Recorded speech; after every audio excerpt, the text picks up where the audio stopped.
Pagpasyahan ko rin sa sarili ko mga tol na hindi na lang ako sasama sa kanya doon sa pagbaba mga tol. Magpaiwan na lang ako dito sa bundok para magpapatuloy pa ako sa pagmamasid sa bihag ng mga kalaban mga tol no. Dahil kung bababa ako ng bayan mga tol, sabay kami ni Kuya Bads mahihirapan na kaming mahanap ulit yung mga bihag nila na bata mga tol no.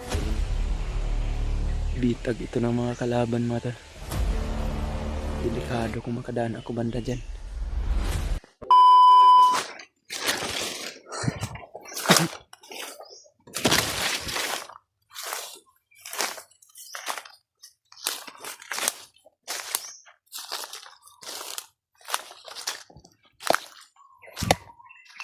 So, mga tol, papatuloy ko ako ngayon sa aking paglalakbay dito sa gubat mga tol.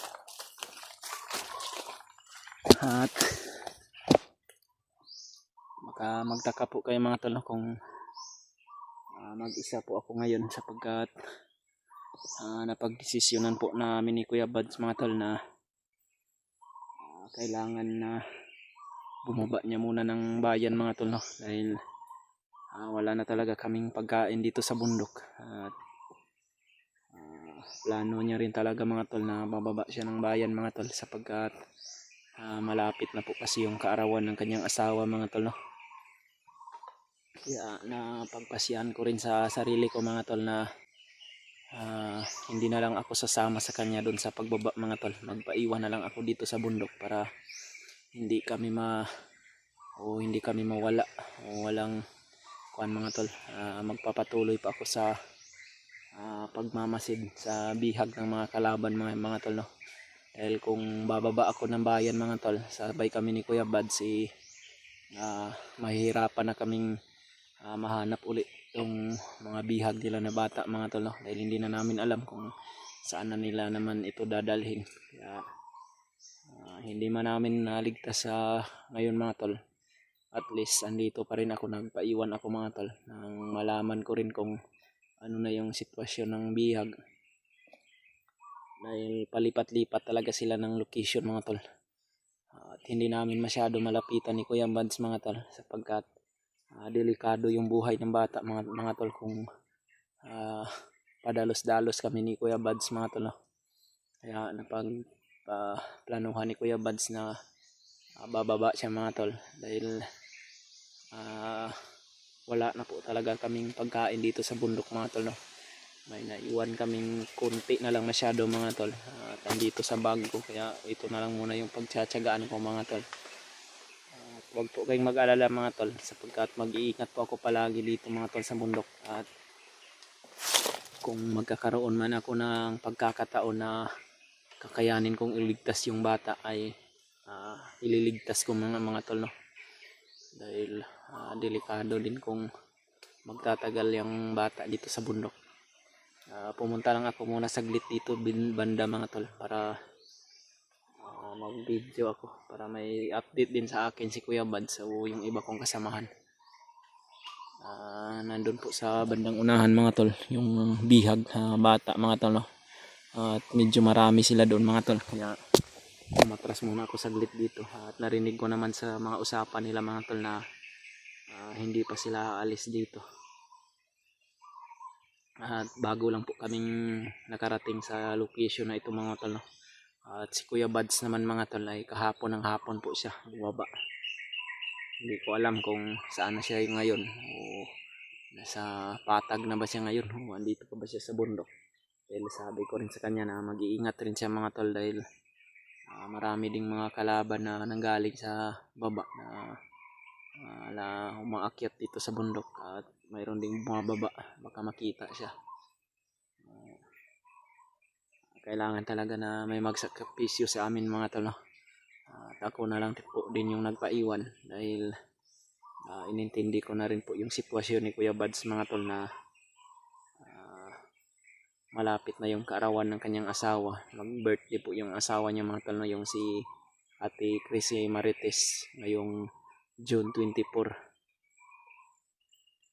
Kaya sabi ko kay Kuya Bads na sabi niya pa nga sa akin mga tol na hindi na lang daw sana siya bababa dahil kailangan muna daw sana namin iligtas yung biyag. Pero sabi ko sa kanya na Brad, hindi rin pwede Brad na hindi ka bababa dahil wala na rin tayong pagkain. Mamamatay rin tayo sa gutom kung dito tayo sa bundok mamamalagi. At okasyon na lang din mababa mo yung pamilya mo doon at makasama ka ng asawa mo sa araw ng kanyang kaarawan. Kaya sabi ko kay Kuya Buds na huwag kang mag-alala sa akin Brad dahil mag-iingat po ako palagi. At yan po yung gagawin ko mga tol, no? Mag-iingat po ako palagi dito sa bundok mga tol. At pipilitin ko po na hindi mawala sa paningin ko o hindi mawala po sa bawat nilalakbay kong dito sa gubat. Hindi po kailangan po talaga mga tol na masundan ko talaga yung bata. At kung magkakaroon ng pagkakataon mga tol, ililigtas ko po talaga siya mga tol, no? At magsisend na lang po ako ng location kay Kuya Buds mga tol kung sakali na paakyat na rin siya ng bundok. Kailangan talaga na magsakripisyo mga tol para sa nangangailangan din ng tulong. Dahil inuulit ko mga tol, hindi po pwede na magpadalos-dalos kami ni Kuya Buds na aatake sa mga kalaban, lalong lalo na kung bata yung hawak nila mga tol, no? Dahil hindi namin alam kung anong yung mga nasa isip ng mga kalaban namin. Baka mapahamak pa yung bata mga tol.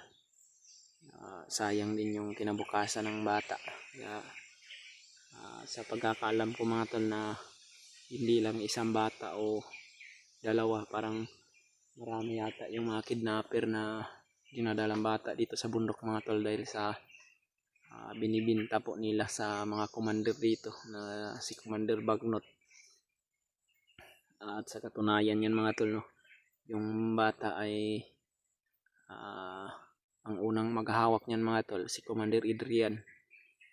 At si Commander Adrian naman po ay parang ipapasa niya din sa kay Commander Botakal. At si Commander Botakal na yung magdadala doon kay Commander Bagnot.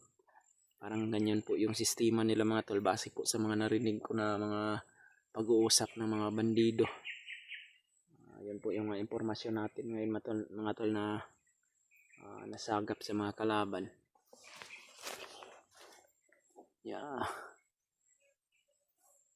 Hindi po kalayuan dito mga tol.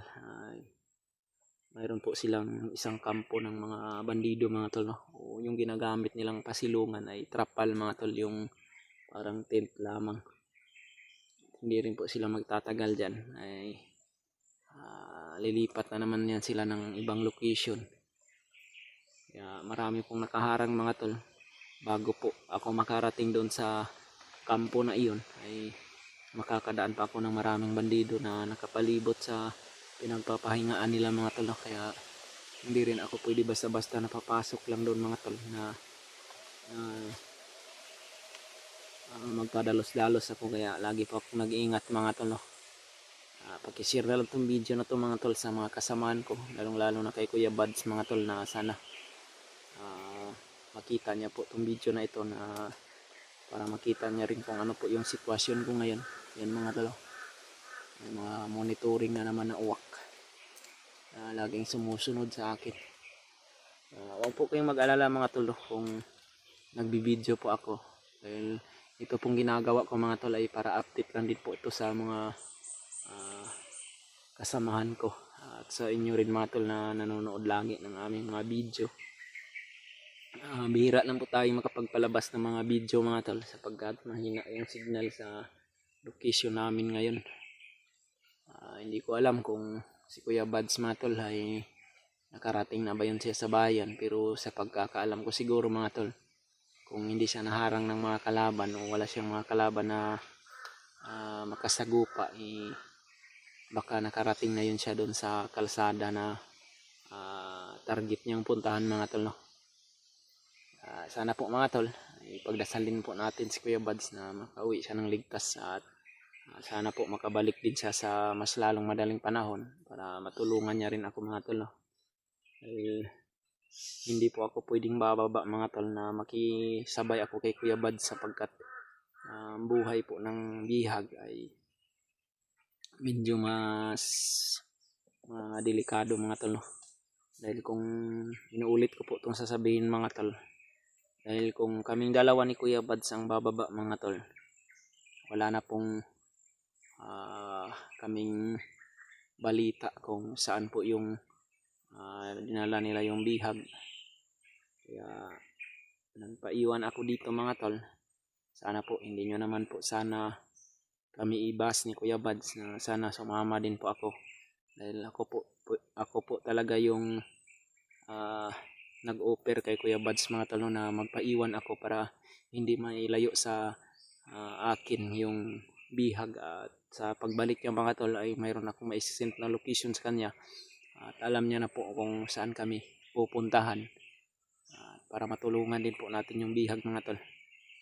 Dahil si Kuya Bads ay nagpusigi rin po siya makababa mga tol para makabalik siya na makapagdala siya ng pagkain namin para makapagpatuloy kami sa mga misyon namin mga tol, no? Kaya sana mga tol maintindihan nyo rin po ako, at sana naman po mga tol, no, huwag nyo na lang po kaming ibas kung minsan mag-isa lang kami dito sa bundok. Dahil di talaga maiwasan mga tol na maraming magagalit sa amin, lalong lalo na kung mag-isa lang kami dito sa bundok. At alam naman po namin mga tol, no, at alam ko na may intindihan ko na rin naman po mga tol, dahil ang inintindi nyo na naman din po mga tol ay yung kaligtasan namin. Pero ang sa akin lang din po mga tol, hindi bali ng minsan malagay tayo sa argabyadong buhay, pero sa amin mga tol ay iniisip din namin yung kapakanan ng mga biktima mga tol, no? Dahil inuulit ko po to palagi mga tol, itong buhay na dala ko ngayon ay utang ko rin po sa mga kasamahan ko na mga hunter. Dahil noon isa din po akong masamang bandido na kampi po sa kakampi po ako sa mga kuha ni Commander Bagnot sa mga plano niya. Pero napapasalamat po talaga ako ng lubos sa Team Pogi po mga tol, no? Sila po yung tumulong sa akin para mabago yung buhay ko. Kaya sinusuklian ko lang po mga tol yung mga kabutihan na nagawa nila, at para makabawi na rin din po ako sa mga kasalanan ko nagawa noon. Sana po mga tol intindihin niyo po ako mga tol, no? Kahit mag-isa po ako mga tol, kahit napakagubat po itong pinasok kong area, hindi ko naman po ito papasukin kung wala po dito yung bihag na bata na nasundan na kami ni Kuya Bads. Kaya ito po yung napagdesisyonan ko talaga mga tol, na magpaiwan ako para maligtas namin itong bata.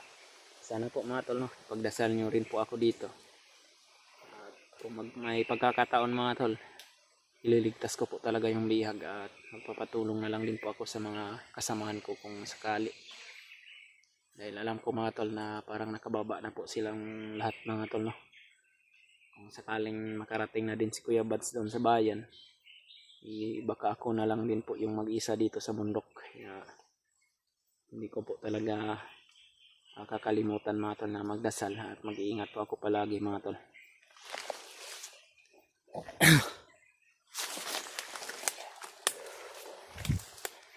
Sobrang napaka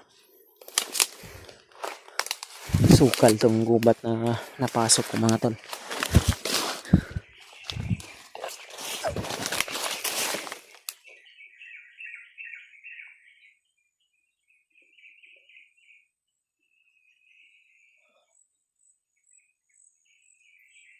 Parang napakarami po ng mga matatalim na mga uri ng halaman dito mga tol.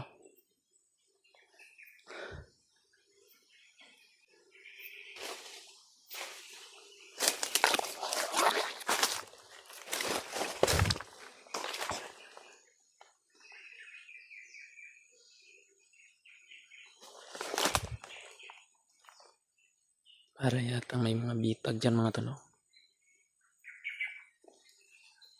Parang bomba yata yung nasa silupin mga tol.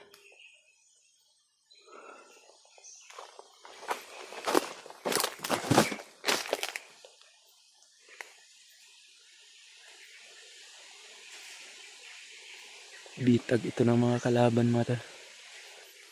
Delikado kung makadaan ako banda dyan. Balik na lang ako banda dito sa taas mga tol.